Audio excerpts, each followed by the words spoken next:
For some of us to wake up, we need a wake-up call. The latest research in epigenetics says that it's the environment that signals the gene. Genes are like Christmas tree lights. They're turning on and off all the time. Genes make proteins, and proteins are responsible for the structure and function of your body. The expression of proteins is the expression of life. But if you're interpreting your environment the same way every single day, you're thinking the same thoughts, demonstrating the same behaviors, living by the same emotions, you keep the same genes on and the other genes off. Throw in the hormones of stress, which really downregulates genes to create disease. Then the question is, if the environment signals the gene and the end product of an experience in your environment is called an emotion, if you live by the same emotions every single day, your body's believing it's in the same past environmental experience over and over again, and now you're headed for a genetic destiny. So then, can you signal the gene ahead of the environment? And the answer is absolutely yes. Because when you begin to embrace an elevated emotion and you combine it with a clear intention, and you're totally in the present moment, your brain and body don't know the difference between what's going on out there and what's going on in here.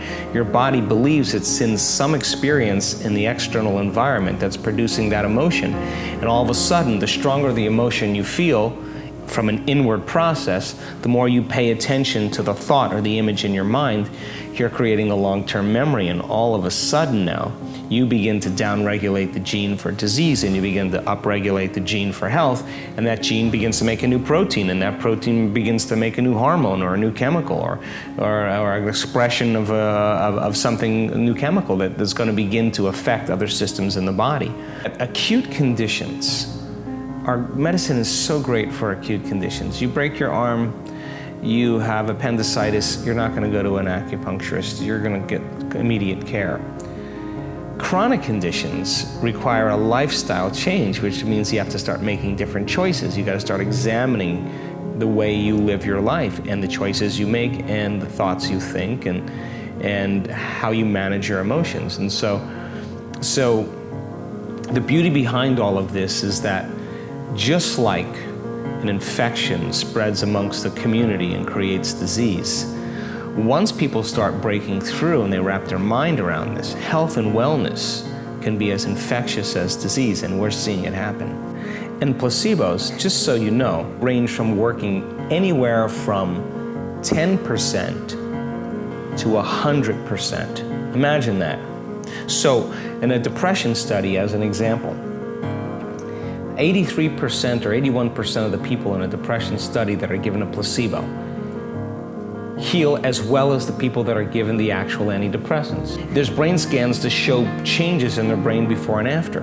It means then they're making their own pharmacy of antidepressants by thought alone. And it took them 6 weeks, 8 weeks of taking that placebo every single day. Now this is an important point because most people think, oh, I did the exercise or the meditation once and my conditions should go away. Well, even in the depression study, 6 to 8 weeks of taking a placebo. Every time they take the placebo, they remind themselves that they're going to get better.